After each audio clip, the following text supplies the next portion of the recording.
Where have you guys been? You are way late to this party. Well, I picked up a ride mower. Wasn't running too good, so I decided to do a couple of checks and see what's going on. And, well, that valve seat's not supposed to be floating like that. Yeah, it's been loose for a while. It's been beating the living crap out of the engine block here. We're not saving this one.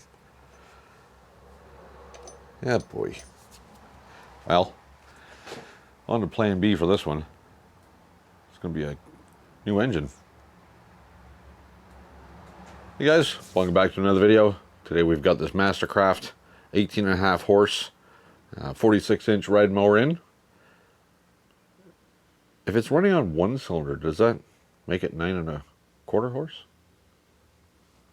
I don't know. Yeah.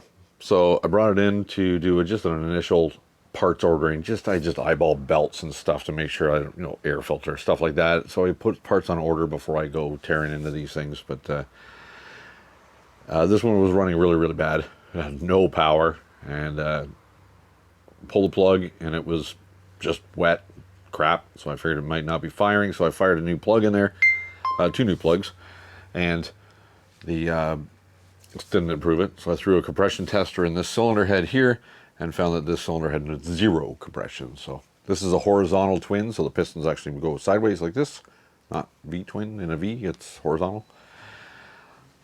Luckily, I have a little bit older Craftsman outside. This is a 98. The Craftsman I have outside I think is a 95 or 6 with a 19 horse horizontal twin in it. Now, I have no knowledge on the condition of that one either, but I've already removed the engine from the tractor, and this one is ready to come out. It's all disconnected, ready to come out. So that's what my next steps are. I'm going to lower the hoist a little bit. I'll pull this engine out of here. We'll drop the new one in and see if we can get it to run. Oil is black in it, but at least there's oil in it. I don't know. So let's roll the dice and see where it leads us.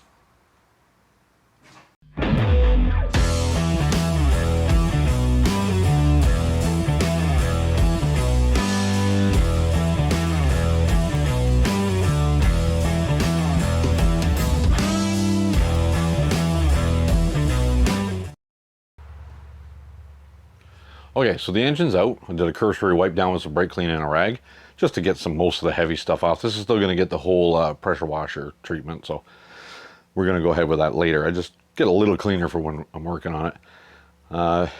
Next steps, so since the engine is out, I know it needs a drive belt, the one that runs from the engine to the transaxle. This is a hydrostatic model, so it's just one belt. Perfect opportunity on this tractor. Now that the engine's out, I can lift the whole thing right up on its butt, and I can be staring at it from underneath. So there's no gas in the tank. It's pretty well empty. I'm not concerned about that, but the battery is still in it. I'm going to take the battery out. I'm going to scooch it forward a little bit on the hoist, and then I'm going to lift the front of the tractor right up, and we'll get it set up on the back there. I might need to put a block just so it doesn't go too far back, but then I'll be able to see everything underneath the tractor. I can lubricate everything that needs to be lubricated, and I can change that belt out. So it sure makes it easier. Even though the hoist is sometimes a pain in the butt to lay on your side and get up underneath the tractor and change those belts, especially if you got to take pulleys and keepers, the little rods that hold all the belts on so they don't fly off when you disengage stuff. Sometimes it's just easier to get at it when you're staring right at it. So that's going to be the next step. I'm going to take the battery out and probably just sit it on a charger while I'm working on the rest of it. It seems to be okay. I mean, tractor starts fine, but I'll just top it up, make sure it's good.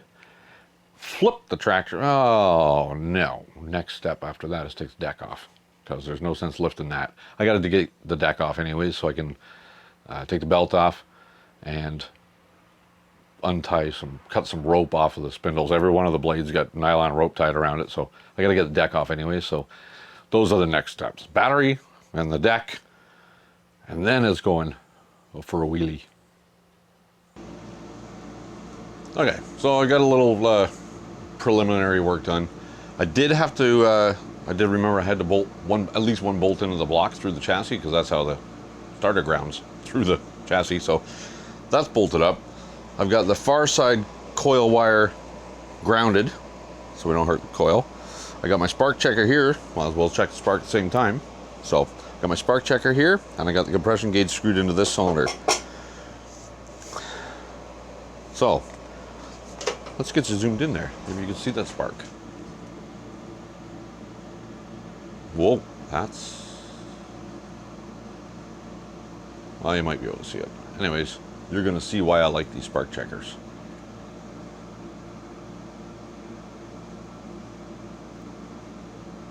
We'll see. Okay. Got my booster pack on it because there's no battery in it. So, let's see what happens.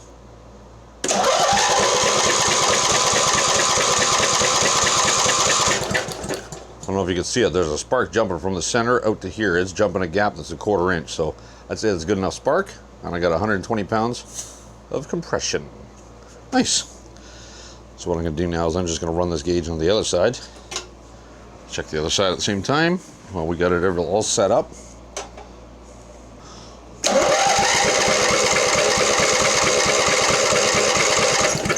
£115. I am happy with that. 5 pounds difference. That's okay. That's okay. This engine has been sitting for quite a while. Don't know exactly how long, but it did check the numbers on it. And it's a 1990 engine, so it's not new. And it hasn't run for a long time. So at this point, I'm going to pull the engine off, back off, take the one bolt out, pull the engine off, we'll disconnect the wiring. And, well, one plug here. Where are you? Under there. Oh, that plugs out. Kill wire was not connected, which is fine because I didn't need it. I wanted the spark. That wire's off. We get our spark tester off of there. And it's just one more nut down on the starter here to take that wire off. And then one bolt and off she goes. I did check it. There is oil in it. It's black and rubbish, but there is oil in it. So, okay, so that's my next steps. I'm going to pull the bolt out, pull the wire off, take the engine out, set it on the floor. I don't think there's anything on this gas tank. Nothing but dirt and bugs. That's going to come off anyways. So I'll take the gas tank out and I'll flip the tractor up on its back and we'll change that belt because it's easy to do it now. Alright, so we got the tractor doing a monster wheelie here. So the only liquid that's left in this thing is going to be in the axle, and it's not hurting nothing to be up like that. So it makes it a lot easier to get underneath there and lubricate things and change that belt. This is not an overly difficult belt to change, but it's easier like this. Hopefully I have the right belt here. I got a 1/2 by 76 inch belt. As with a lot of the parts on these MTD built machines, they get a little bit older and it's extremely hard to find parts by model number. I mean, I'll punch this model number of this tractor into an MTD website or a parts tree or whatever, just to try and find a parts list, and it doesn't come up with anything. It doesn't show that it's a valid number. I mean, it's right off the sticker. It's a valid number. So, recently I had to chase down a belt, and I ended up going trial and error to try and find the right belt for a Cub Cadet machine that was made in Canada for the Canadian market. I called the Cub Cadet dealer and they said that's not a good number. So I emailed them the picture of the tag and they said that's not a good number. Okay, so it's trial and error. I think I tried 6 different belts, 5/8, 1/2 inch, 74, 5/6, but a bunch of different ones. Anyways, let's get this one changed.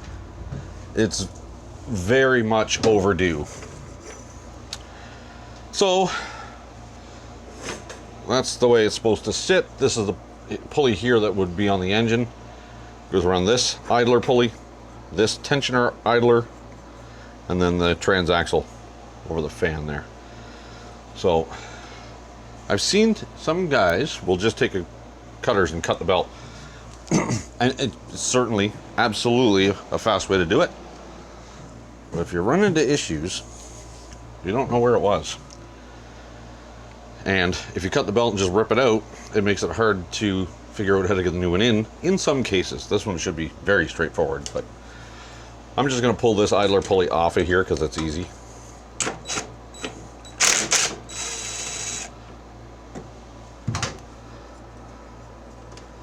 once I pull this pulley off, I should just be able to get the belt out from behind it, because the pulley is very close to the chassis here and it won't slide by. That bearing's okay.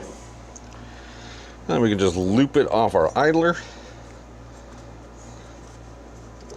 Be careful with around these fans, because once they're old like this, they get brittle and you don't want to be breaking blades off of them.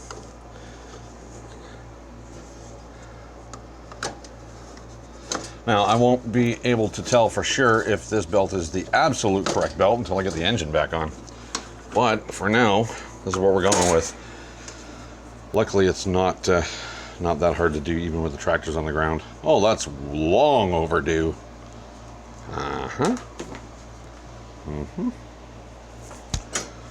So, this one's straightforward. It just goes down, drops through everything. Straight down. Around the fan again. One blade is just a little hung up. Gotta be careful. Yep, there we go. Didn't break it. Under the idler. This fan isn't brittle, actually. This one's still in nice shape. Tuck our belt in. Get in there. There we go. So that's okay. And we'll just stick this pulley back on there. No. This way. Uh-huh. That's better.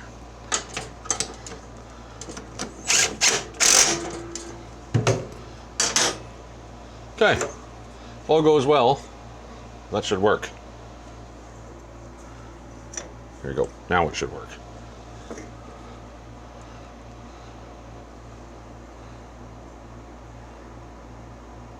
No.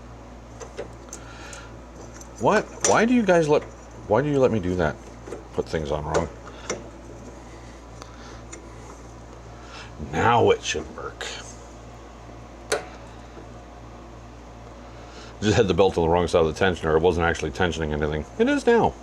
Once we get that engine pulley on there, the belt to be tensioned, that should be good to go. So I'm going to take this opportunity while it's up in the air like this. I'm going to lubricate all the moving parts so there's no squeaks and everything moves smoothly. And then we'll flip the tractor back down and bolt the engine on, because that's where we're at. All right, so I've got it all back together. Engine's down, all bolted down. The pulley and the belt is not connected yet. I don't have a fuel line connected yet. I got the wiring in, I got new plugs in there, I got the spark plug wires on, I got a battery in there. I had to make a new positive cable because it was a little short, pencil thin, well, half a pencil thin, and the one terminal was actually bad. Just generally poopy, so I made a new one. What difference in cost was it to go from a tiny little 8-gauge wire to a 6-gauge wire? It's so much better for the starter. It's better for starting. It's better on the back. It's better, just better. A little bit thicker wire. Anyways, I went with a thicker wire. What do you say for funsies? We throw a little premix down that carburetor and see if she fires. It's going to be loud. I don't have any exhaust on it yet. Well, let's see. Still cranks? Yep. Let's see what happens.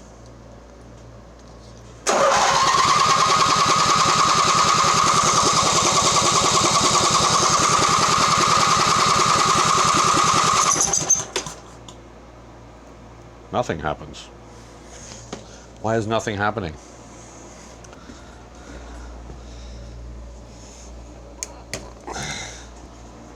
Now let's see if something happens.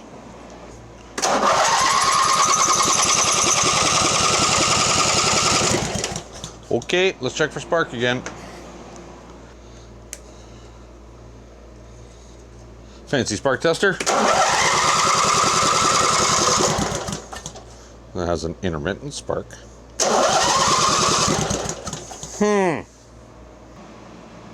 Alright, so we had a bit of a intermittent spark there. It was really weak. All I did was I sanded down the magnet on the flywheel and set the gap on the coil.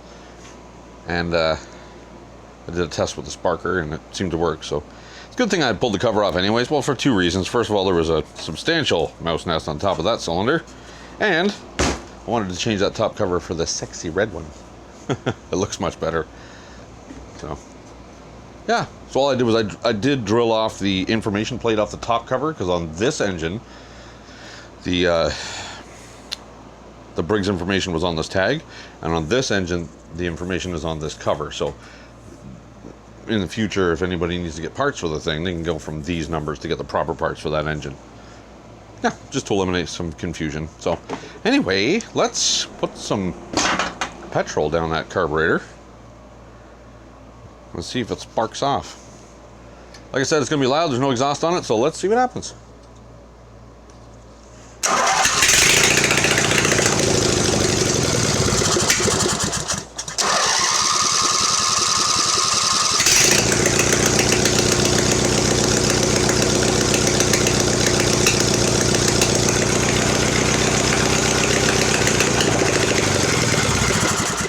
And then it runs out of gas. Well, that's neat. Seems to run okay. I'm not going to run it long without the covers on it, so let's put that cover back on. Yeah, sounds good. Well, it sounds loud. Cover.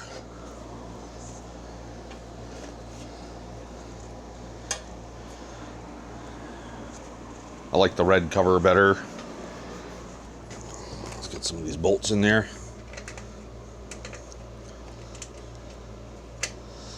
It does look much better with that cover on it. 1, 2, 3. One in the front has a bracket on it for the choke, for the choke cable. Choke cable? Throttle cable. Throttle cable. Nope, choke cable. I don't remember. One of them. We'll figure it out. There's 2 cables. Speaking of choke cable, this one was mangled, so I already ordered a new one. Took the old one out, but I haven't installed the new one yet.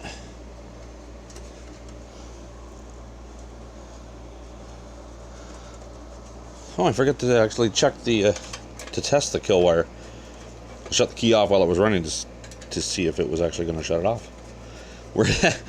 That's another one of those we'll find out moments, I imagine. Okay, that's those. And there's 2 little guys, 2 little 8mm ones that are for the dipstick tube. There's the 8mm. Okay.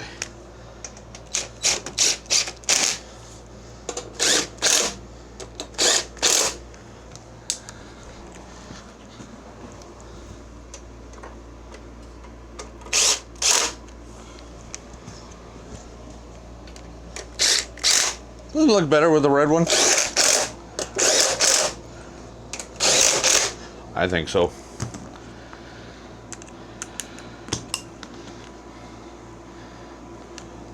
Now the dipstick tube, just a couple of little tapping screws here.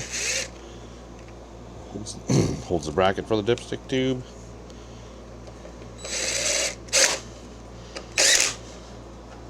Top cover installed. Give it a little roll here, make sure the screen doesn't hit it. That seems to be okay. What we can do is the vent for the carburetor is up the top here. So I'm going to put some fuel in it, in the carburetor. So the bowl should have some fuel in it. Let's see what happens.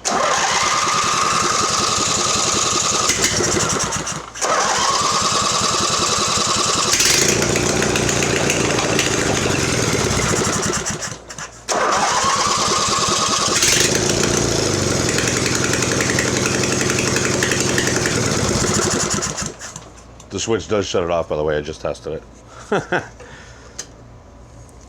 I think we're going to need to overhaul that carburetor, but it has been sitting for so long that I think that carb is going to be gummed up, but I don't know for sure.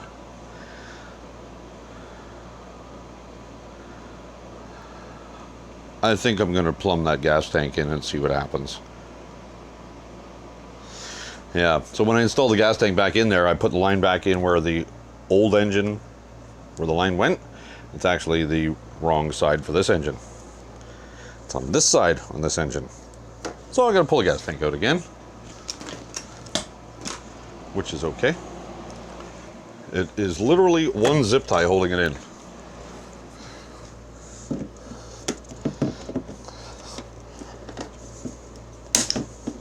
That one. Gas tank's out. Jettison those old zip ties. And we're just gonna put the line on out this side. You know what, I better get some new zip ties down in there first, otherwise I won't be able to get them in. Get them in there, get them around the bracket first, so they're set up where we can get to them.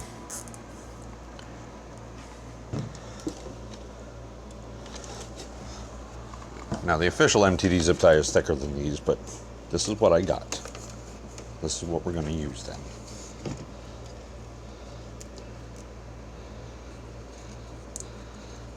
It'll work. It has in the past. Let's get our line. Get in there. Line has to come out this side here, like so. This tractor, this engine has a fuel pump on it, so I'm not overly concerned with putting a valve on it. Usually if it's got a fuel pump, you don't really have issues with overflowing the carburetor. That and the fact that the carburetor is about the same level as the gas tank, so there's not a lot of gravity pushing down on the fuel, or pulling down on the fuel, however you would like to look at it. So it's not going to have the tendency to overflow everything. Let's get this old crappy screen out of here. We'll put a new fancy one in there. What's that, quarter? Yeah, quarter. Let's get one of these fuel filters in there.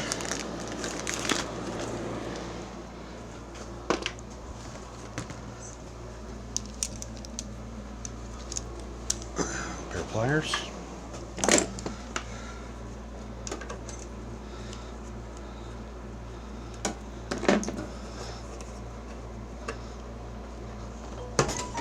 That's off.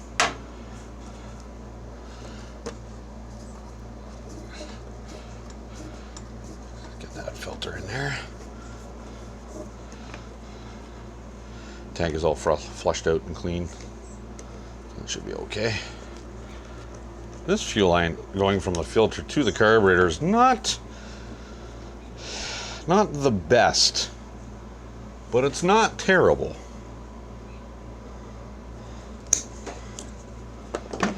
We're gonna go with it. See what happens.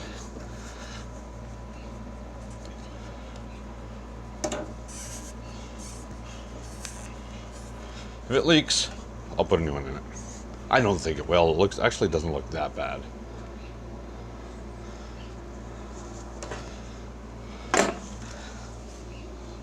Well, you dummy, you put it in backwards.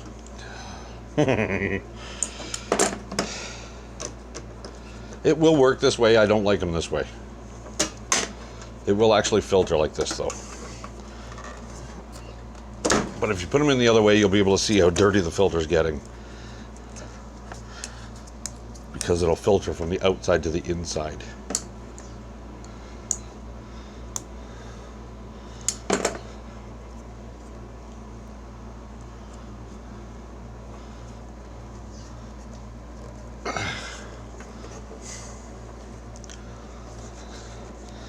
Okay.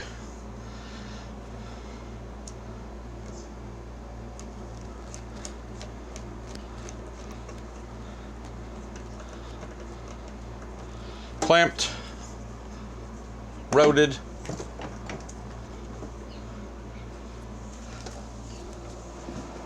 Let's get some fuel in that thing. Oh, of course, my can is empty. Just a splash, and oh, it might be enough. Might be enough.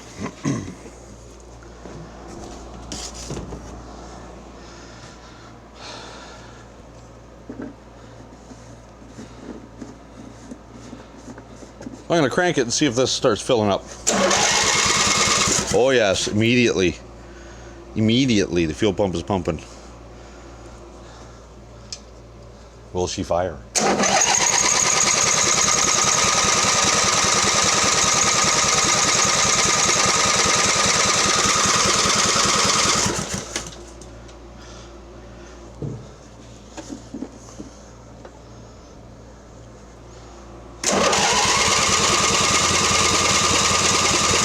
Stop pumping. Let's see if we can convince it.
I'm pretty sure it's starving for fuel.